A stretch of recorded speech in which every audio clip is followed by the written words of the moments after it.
Classes में आपका हार्दिक स्वागत है और मैं हूं आपके साथ राहुल। आप सभी को जैसे कि पता है, हमारी चल रहा है पॉलिटी। और पॉलिटी जो मोस्ट इम्पोर्टेंट पॉलिटी चल रही है, UPSI, UP police, SSC, GD, सभी एग्जाम के लिए जिन जिन एग्जाम में पॉलिटी आती है, ये क्लास आपके लिए बहुत अच्छी होने वाली है।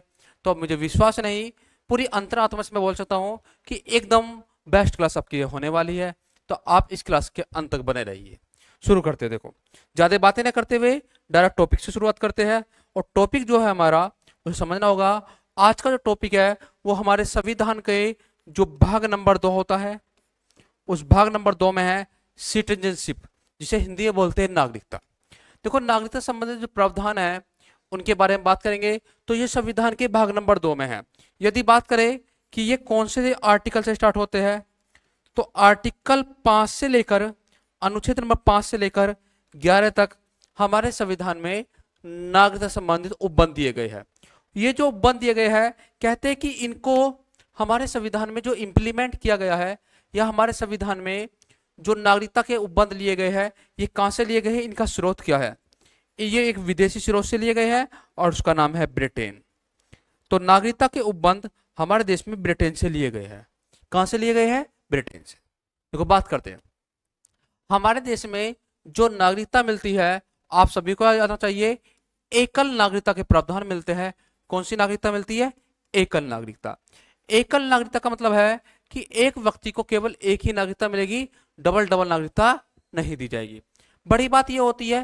तो अब आप कहोगे कि बड़ी नागरिकता कैसे होती है? देखो, जैसे मोस्टली संघीय देश होते हैं, जो संघीय देश को समझने की कोशिश करना, आपको लिखना केवल यही है कि हमारे संविधान के भाग नंबर 2 में नागरिकता संबंधित प्रावधान है।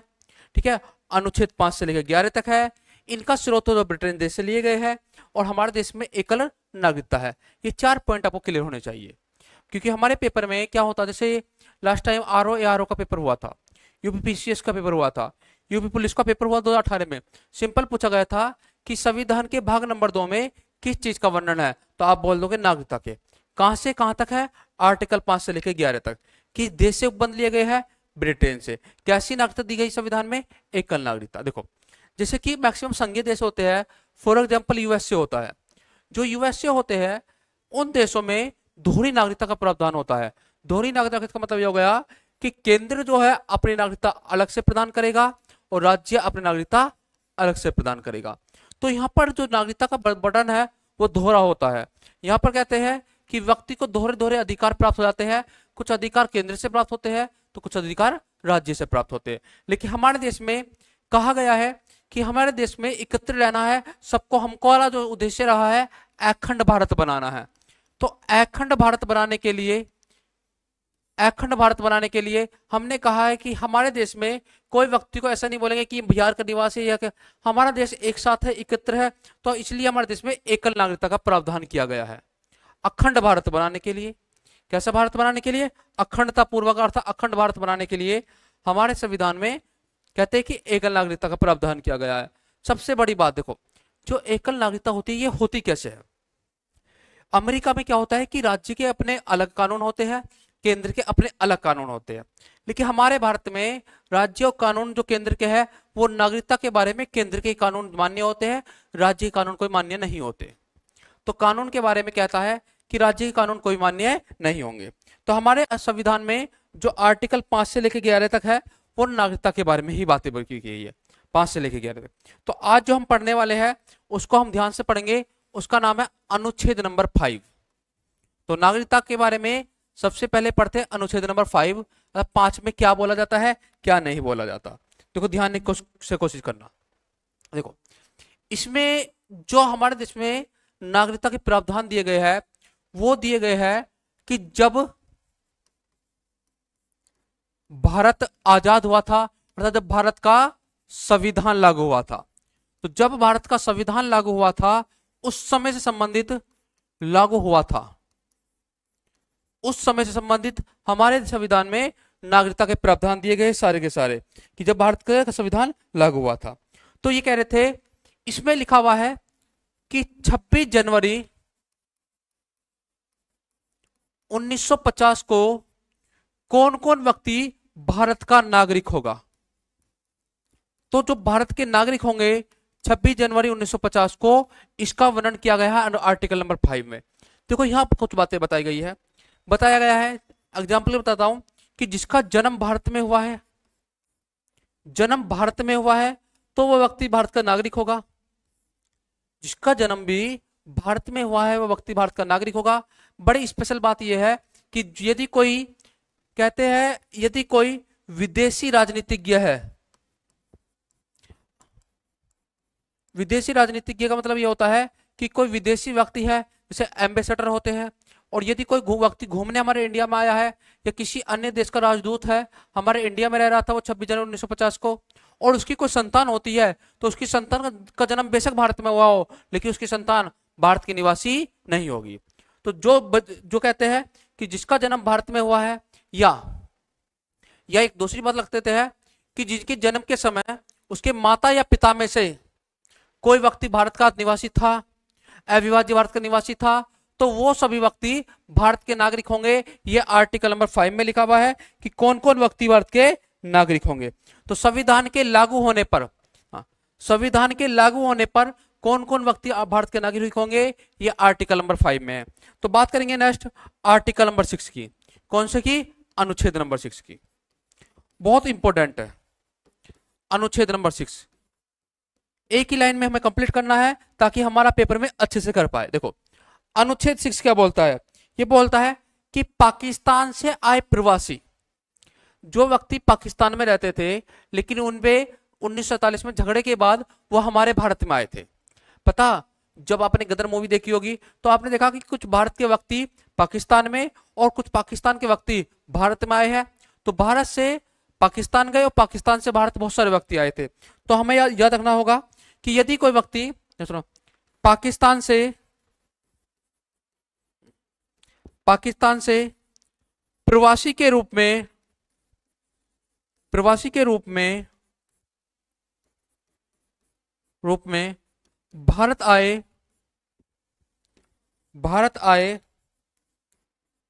व्यक्तियों को नागरिकता के अधिकार, जो व्यक्ति भी पाकिस्तान से भागकर हमारे भारत में आए हैं वो सारे व्यक्ति भारत के नागरिक होंगे। लेकिन यहाँ उपबंध किया गया है, एक बात क्लियर कर दी गई थी बाद में। वो बात ये थी कि एक डेट बता दो कि किस दिन से किस दिन तक आना चाहिए। तो कहते हैं कि 1948 से पहले 19 जुलाई 1948 से पहले जो व्यक्ति पाकिस्तान से भाग के भारत आ गए थे वो सभी प्रवासी भारत के नागरिक होंगे। उन्हें शर्तें 6 महीने लगातार तक भारत में रहना होगा। तो ध्यान रखना 19 जुलाई 1948, जो व्यक्ति 19 जुलाई 1948 से पहले पाकिस्तान से भागकर भारत आ चुके हैं वो सब व्यक्ति भारत के नागरिक होंगे। तो पाकिस्तान से आए जो प्रवासी लोग होते हैं उनको भी हमारी नागरिकता प्रदान की जाती है। आर्टिकल नंबर 6 में लिखा गया है। कौन सा में लिखा गया है? आर्टिकल नंबर 6 में। याद रहेगा। आगे बात करते हैं, नेक्स्ट बात करते हैं अनुच्छेद नंबर 7, आर्टिकल नंबर 7 की बात करते हैं। बहुत इंपॉर्टेंट है, हमेशा पेपर में मिलने वाला एक क्वेश्चन जो अनुच्छेद नंबर 7 से है और बच्चे बहुत डाउट क्लियर करते हैं। बच्चों को बहुत डाउट होता है, लुसेंट जैसी बुकें उन्होंने इनमें डाउट क्रिएट किया हुआ है, हमें अपना डाउट क्लियर करना है। तो आर्टिकल 7 में लिखा हुआ है कि जो व्यक्ति 1 मार्च 1947 के बाद या पहले के बाद भारत से पाकिस्तान गया परंतु 19 जुलाई 1948 से पहले लौटकर वापस आ गया वह भारतीय नागरिक होगा। तो कुछ ऐसे थे बेटा जो शरणार्थी थे, शरणार्थी मतलब शरण लेना चाहते थे, वो पहले पाकिस्तान चले गए थे लेकिन जब पाकिस्तान में उनके साथ अमानवीय व्यवहार हुआ तो वो लौट के हमारे भारत में आए। तो हमारे भारतीय संविधान निर्माताओं ने भी उन्हें भी स्थान दिया है कि जो व्यक्ति गलती से पाकिस्तान चले गए थे और पाकिस्तान से लौट के यदि भारत आते हैं तो वह व्यक्ति भी भारत के नागरिक होंगे। यह आर्टिकल नंबर 7 में लिखा गया है। कौन से आर्टिकल में लिखा गया है? 7 में। आगे बात करते हैं, बहुत इंपॉर्टेंट बात है जो लिखते हैं हम अनुच्छेद नंबर 8। आर्टिकल नंबर 8 की बहुत इंपॉर्टेंट बात है जिसको हमें समझना होगा बहुत अच्छे से। देखो आर्टिकल 8 क्या बोलता है, बड़ा ही विवाद स्पर्श नहीं है, बहुत आसान सा है कि विदेश में रहने वाले कुछ भारतीयों को नागरिकता के प्रावधान, हाँ, विदेश में रहने वाले कुछ भारतीयों को नागरिकता के प्रावधान, अर्थात जो को विदेश चले गए, हाँ, विदेश में रहने वाले भारतीय मूल के नागरिकों को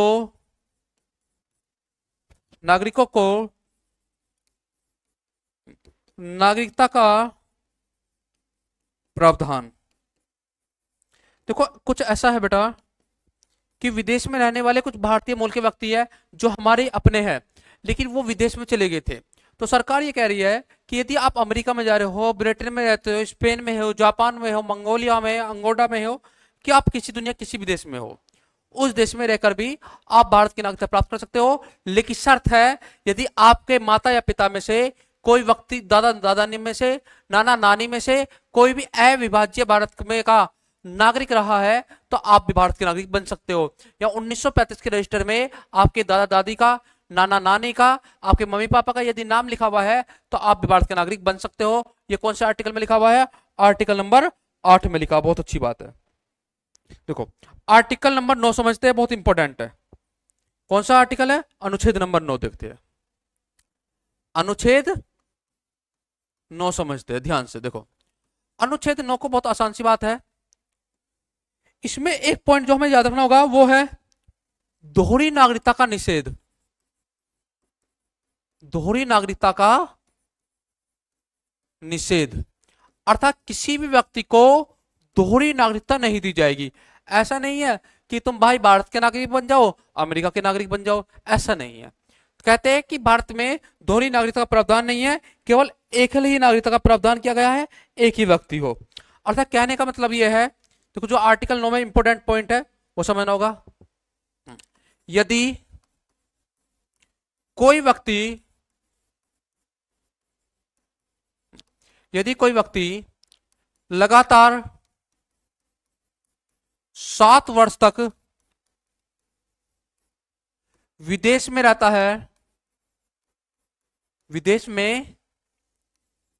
है तो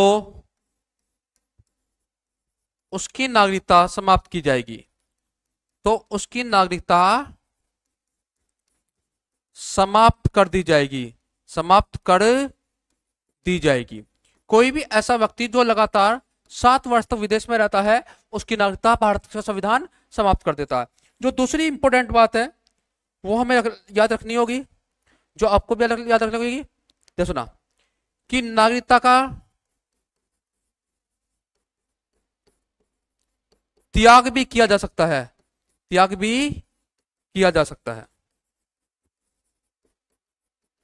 कोई भी व्यक्ति अपनी मर्जी से नागरिकता त्याग सकता है, इसमें कोई दिक्कत नहीं है कि आपने नागरिकता क्यों त्याग दी, भाई उसकी मर्जी, उसने त्याग दी।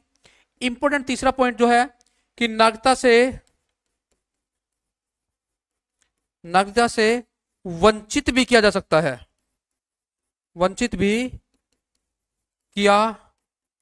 सकता है, देखो जो व्यक्ति युद्ध काल में, मान लो युद्ध काल में, ध्यान सुनना, कब हो सकता है ये कि युद्ध काल में दुश्मन देश का सहयोग करे या हमारे संविधान के दिए गए नियमों का पालन न करे या हमारे संविधान का पालन न करे, तो कहते हैं कि ऐसे व्यक्ति को भारतीय नागरिक होने का कोई अधिकार नहीं है, उसकी भारतीय नागरिकता समाप्त कर दी जाएगी। तो तेज फिर से आप स्क्रीनशॉट लीजिए, आगे बात करते हैं। आर्टिकल नंबर 10 आते हैं। अब कौन सा अनुच्छेद पढ़ते हैं? अब 10 पढ़ते हैं ध्यान से, देखो अनुच्छेद 10 भी बहुत इंपॉर्टेंट है। आर्टिकल 10, इसमें सिंपल कहा गया है कि जो व्यक्ति है वो उसकी नागरिकता का जो कानून है वो निरंतर बना रहेगा, अर्थात नागरिकता उसकी निरंतर बनी रहेगी। मतलब संसद द्वारा बनाई गई नागरिकता का निरंतर बना रहना, संसद द्वारा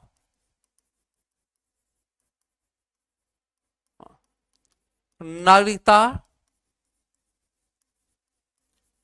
संबंधी कानूनों का निरंतरता बना रहना।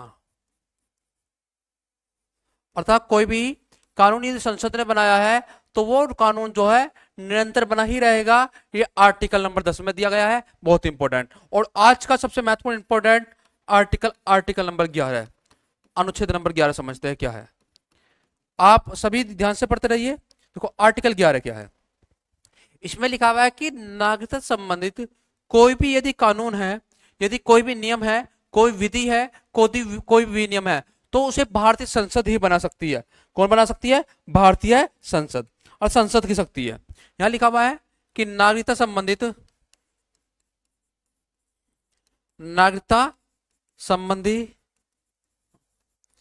सभी कानून भारतीय संसद बनाएगी। अर्थात संसद की शक्ति है कि नागरिकता का संबंधित जो भी कानून है वो इंडियन पार्लियामेंट ही बनाएगी। इंडियन पार्लियामेंट के अलावा भारतीय नागरिकता संबंधित कोई भी कानून नहीं बनाया जाएगा, ध्यान रख लेना आप।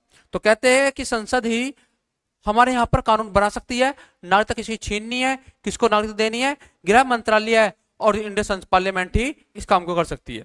बड़ी बात यह है कि संसद है, तो संसद ने आज तक कोई कानून बनाया नहीं बनाया, तो ध्यान रख लेना इसी विधि का प्रयोग करके कि भाई अब तो मुझे कानून बनाने की शक्ति मिल गई है। तो सुना, तो ध्यान रखना आर्टिकल 11 का प्रयोग करके भारतीय संसद ने नागरिकता संशोधन अधिनियम बनाया था बेटा, जो एक्ट बनाया था 90, बताइए 90, जल्दी बताइए, नागरिकता संशोधन अधिनियम 1956 में, 1956 में। और जब संसद ने बनाया था तो संसद ने कहा था कि किसी व्यक्ति को नागरिकता भारत में जो किसी व्यक्ति की नागरिकता वो 5 आधार पे मिल सकती है। कितने तरीके बताए थे इन्होंने नागरिकता लेने के? 5 तरीके। 5 आधार पर नागरिकता प्रदान की जाएगी। हमारे देश में नागरिकता किसी व्यक्ति को 5 आधार पर मिलेगी। ये संविधान में लिखा हुआ है, ये संविधान में नहीं लिखा हुआ, ये संविधान में संशोधन करके लिखा गया है। ठीक है, तो कौन कौन से 5 है?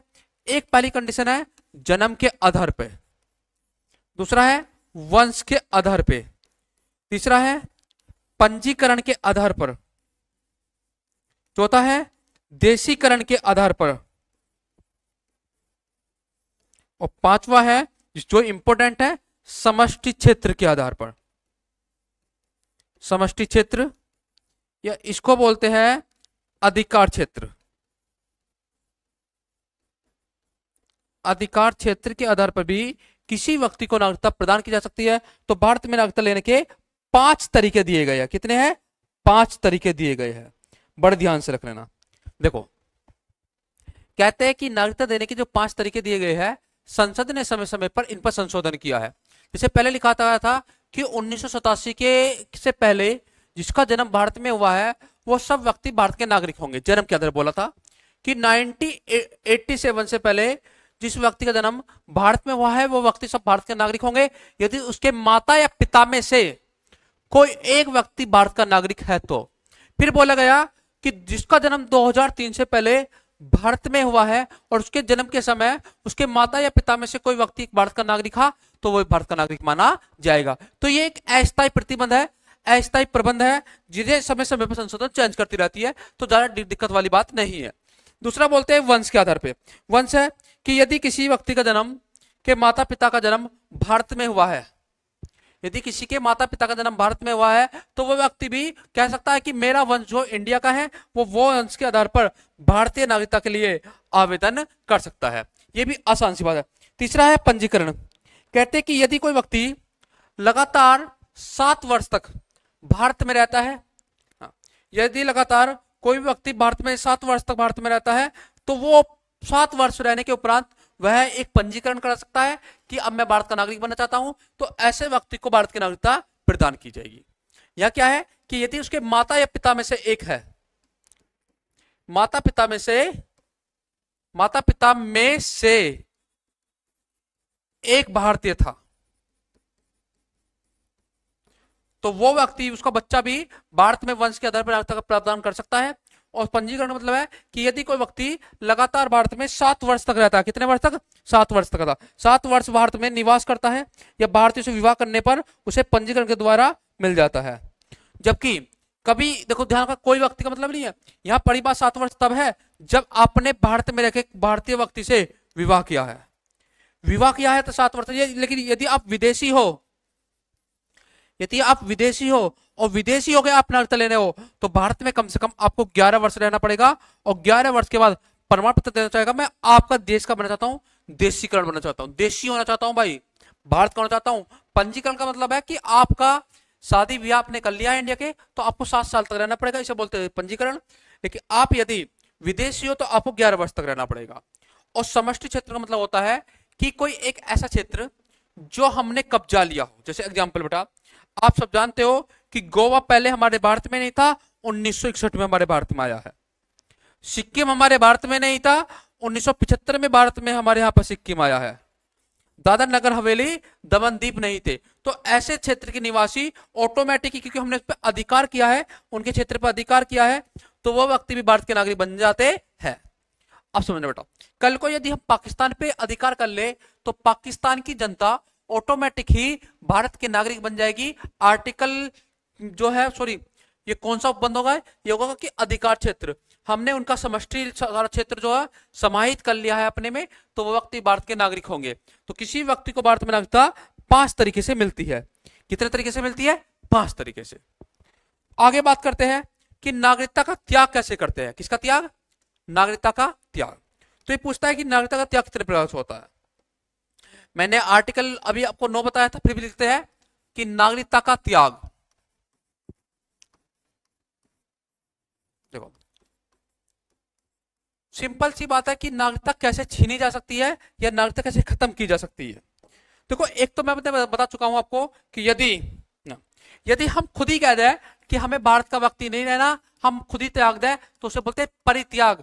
हमने पूर्ण रूप से त्याग दिया कि भैया अब हमें भारत का नागरिक नहीं रहना, हमने दूसरे देश की नागरिकता ले ली है, तो हमारी भारत की नागरिकता ऑटोमेटिक ही खत्म हो जाएगी। दूसरी बात है कि यदि समाप्ति कब होती है नागरिकता की? यदि हम दुश्मन देश के साथ मिल जाए तो वो हमारी नागरिकता वहां पे समाप्त कर दी जाती है या रद्द कर दी जाती है। तो हमारी नागरिकता कई तरीके से है, तो समझते हैं कौन कौन सी कंडीशन है। देखो कौन कौन सी कंडीशन है। कंडीशन के लिए मैं आपको पहले बता चुका हूं, फिर बता रहा हूं। देखो, लगातार 7 वर्ष तक भारत से बाहर रहना, लगातार 7 वर्ष तक भारत से बाहर रहना, पहली कंडीशन। दूसरी कंडीशन, संविधान का पालन ना करना। यदि आप संविधान का पालन नहीं करोगे तब भी नागरिक नहीं रहोगे। तीसरा, शत्रु देश का सहयोग करना,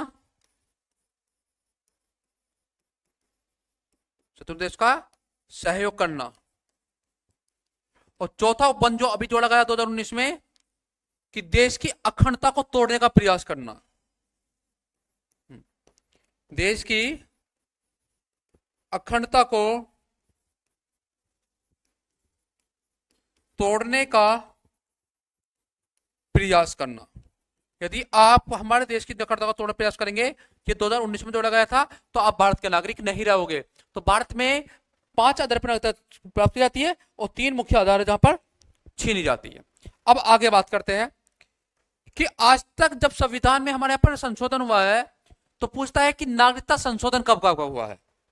तो ये बहुत इंपॉर्टेंट क्वेश्चन बन जाता है कि संसद द्वारा नागरिकता संशोधन, संसद द्वारा नागरिकता संशोधन वर्ष, कब कौन कौन से वर्ष नागरिकता में संशोधन किया है? तो एक वर्ष 1956 में हमारे यहाँ पर नागरिकता में संशोधन किया गया है। कब किया गया? 1956 में। अब दूसरा है जो इंपोर्टेंट है, 1986 में किया गया है। कब किया? 1986 में, जो वो इंपोर्टेंट है। 1992 में किया गया है। 2003 में किया गया है, जो हमारी नागरिकता संबंधित प्रावधान है।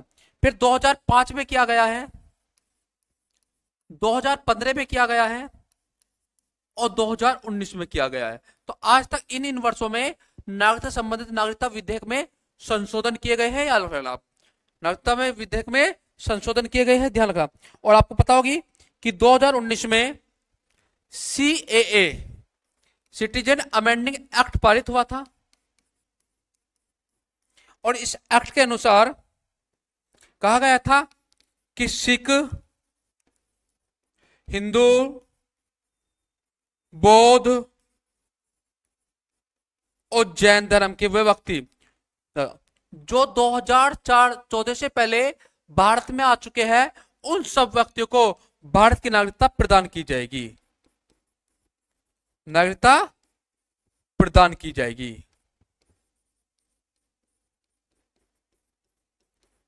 जो 2014 से पहले भारत में आ चुके हैं।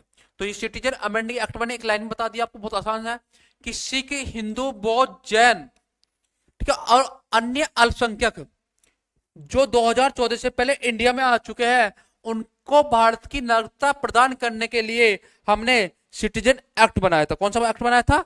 Citizen act. बड़े याद रखना, बहुत इंपॉर्टेंट है कि 19 में जो संशोधन हुआ था वो क्या था, मैंने एक लाइन में आपको आसान से बता दिया। आगे बात करते हैं।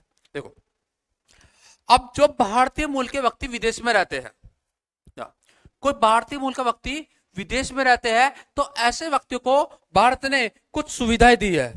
क्या दिया है? कुछ सुविधाएं दी है। देखो, एक 3-4 आप नाम सुनना बेटा। आपने एक सुना होगा NRI।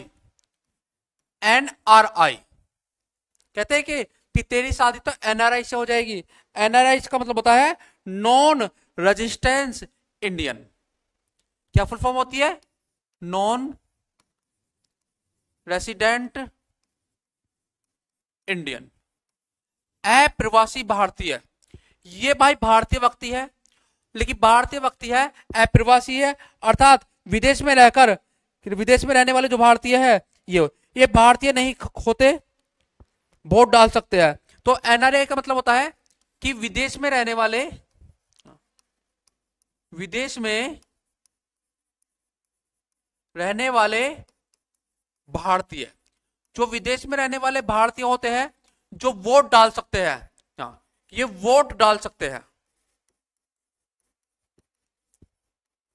तो कुछ ऐसे भारतीय जो NRI होते हैं, NRI का मतलब है कि वो इंडिया के ही होते हैं, उन्हें हम NRI बोलते हैं, क्योंकि वो हमारे इंडिया में रहते नहीं है, वो हमारे इंडिया में रहते नहीं है, नॉन रेजिस्टेंस इंडियन होते हैं।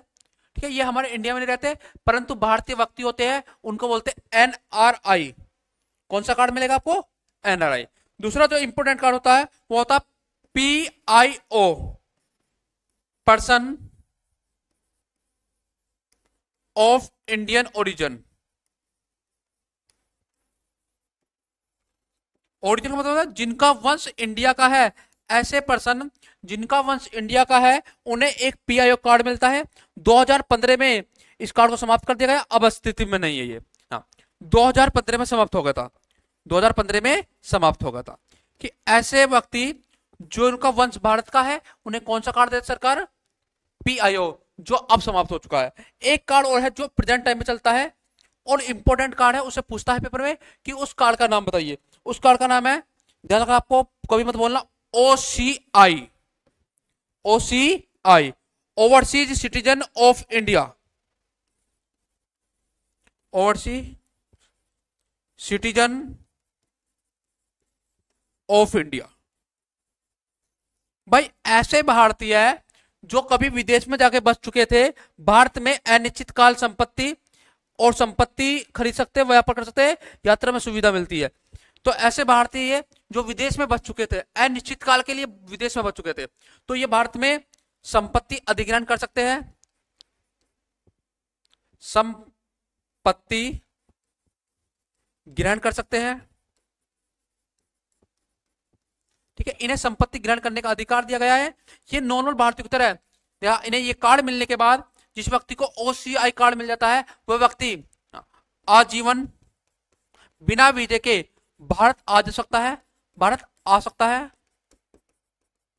लेकिन ये कार्ड जब 5 साल के लिए जारी होता है, इस कार्ड में 15,000 रुपए जमा करने होते हैं बेटा आरबीआई के अकाउंट में, तब आपको ये कार्ड मिलता है। लेकिन और बड़ी बात यह है कि इस कार्ड के अनुसार वोट डालने का अधिकार नहीं है, वोट डालने का अधिकार नहीं है, अधिकार नहीं मिलता। तो समझ लेना कि 3 टर्मिनोलॉजी बहुत इंपॉर्टेंट है जो आपको बार बार पेपर में मिलेगी। कौन सी? NRI, PIO, OCI. और प्रेजेंट टाइम में ओसीआई जो कार्ड है प्रेजेंट टाइम में चल रहा है, तो आपको ध्यान रखना चाहिए ओसीआई कार्ड प्रेजेंट टाइम में चल रहा है।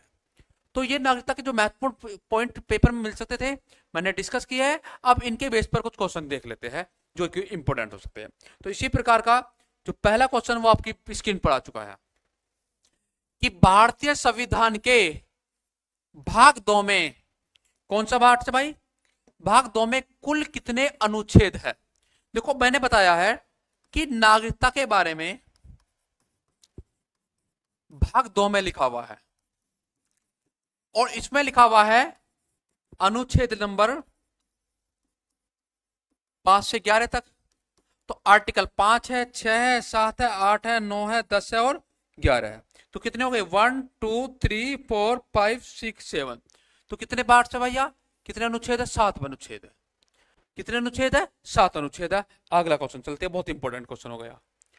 भारतीय संविधान की किस भाग में नागरिकता का प्रावधान है?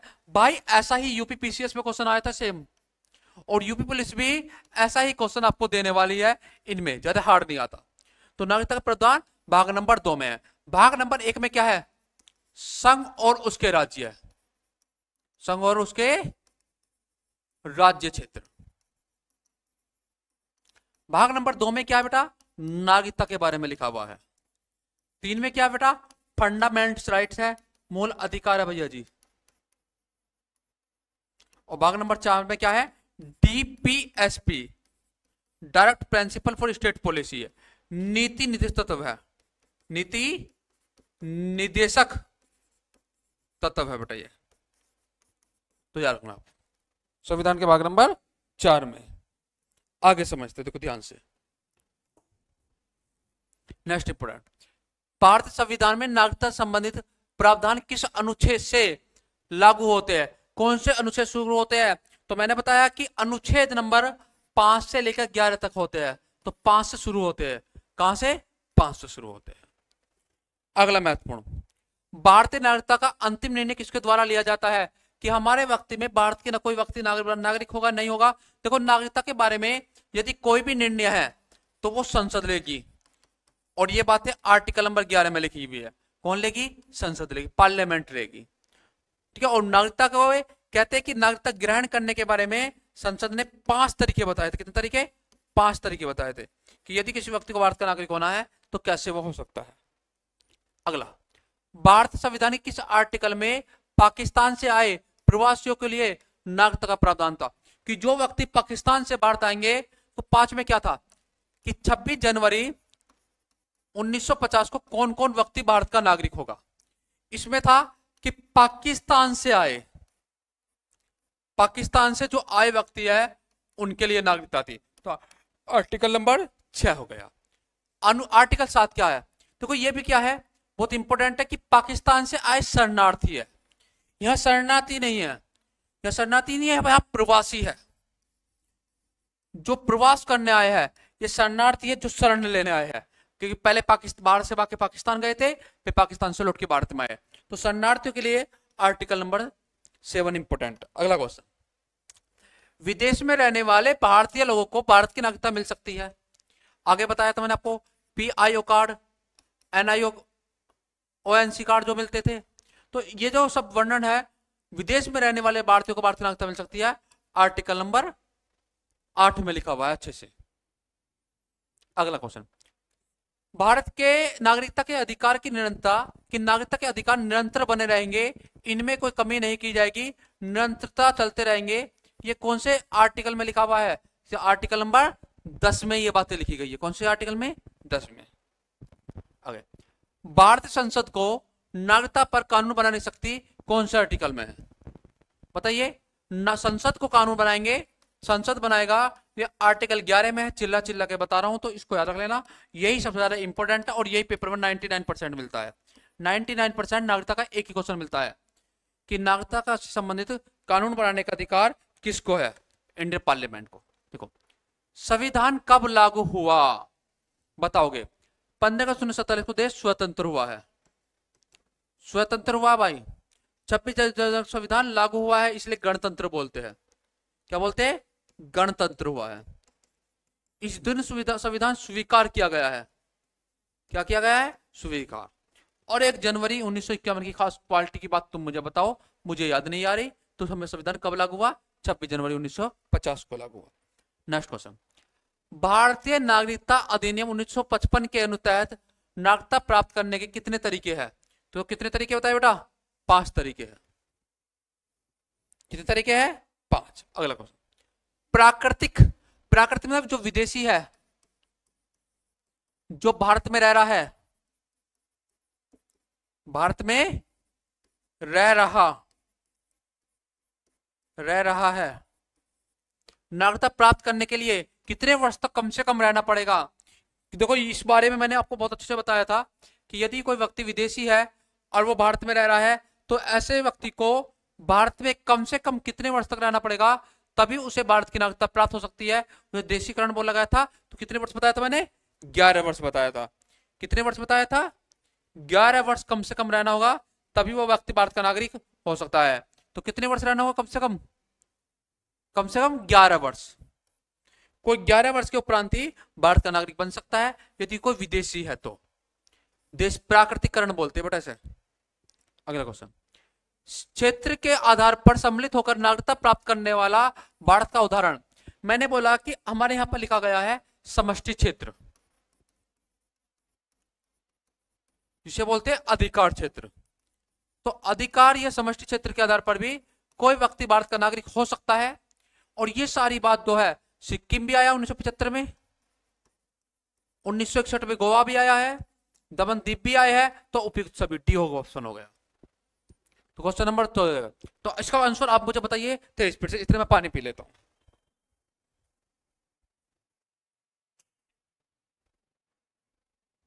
देखो, पंजीकरण द्वारा नागरिकता प्राप्त करने का प्रावधान किस अधिनियम में था? कि पंजीकरण कराओ और नागरिकता प्राप्त लो, देशीकरण का सर्टिफिकेट दो, नागरिकता लो, वंश के आधार पर जाओ, नागरिकता लो। ये सारे प्रावधान भारतीय नागरिकता अधिनियम 1955 के तहत है। कौन सा प्रावधान भाई? 1955 के तहत। तो कोई छोटी सी मिस्टेक थी, इसको सुधारना बेटा।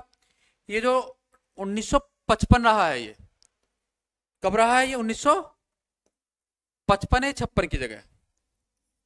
अगर कहीं और देखते हैं, कहीं और तो हमने नहीं लिखा, एक जगह और लिखा है 1955 में रहा है, 1955 में रहा। अगला क्वेश्चन देखते हैं अपना, बहुत महत्वपूर्ण क्वेश्चन है। ठीक है बेटा, पेपर वाले क्वेश्चन ला रहा हूं मैं आपके लिए कि जन्म से नागरिकता प्राप्त करने के लिए किस तिथि का उल्लेख किया गया है। देखो, तिथि जो है कहा कि 3 दिसंबर 2014 को भी किया गया है और 1 जुलाई 1947 को भी। तो हम 3 दिसंबर वाली ज्यादा मानेंगे, 1 जुलाई 1987 को बाद में मानेंगे। भारतीय नागरिकता अधिनियम 1956 किस संबंधित था? जन्म से नागरिकता यदि किसको लेनी है तो ये 56 वाला था, सॉरी 86 बोलते हैं इसको, 86 होते हैं। भारतीय नागरिकता अधिनियम 2003 में कौन सा प्रावधान जोड़ा गया? तो एक कार्ड जोड़ा गया 2003 में, और वो कार्ड था OIC, overseas citizen of India. Overseas citizen of India का कार्ड जोड़ा गया था। ये बहुत इंपॉर्टेंट कार्ड है, इसको भी याद रख लेना आप। नेक्स्ट बेटा, भारत में दोहरी नागरिकता की अनुमति क्यों नहीं है? क्यों नहीं है? देखो, सुरक्षा कारण। हाँ भैया, 2 स्टेट रहेंगे तो बहुत दिक्कत होगी। सांविधिक बाध्यता, संवैधानिक में लिखा गया है कि एकल नागरिकता, तो एकल नागरिकता का मतलब एकल ही है, और आर्थिक कारण भी है, तो उपयुक्त सभी डी ऑप्शन हो गया। अगला बेटा, OCI कार्ड किस वर्ष लागू हुआ था? क्या बात है भाई, 2005 में लागू हुआ था। ये कब हुआ था? 2005 में।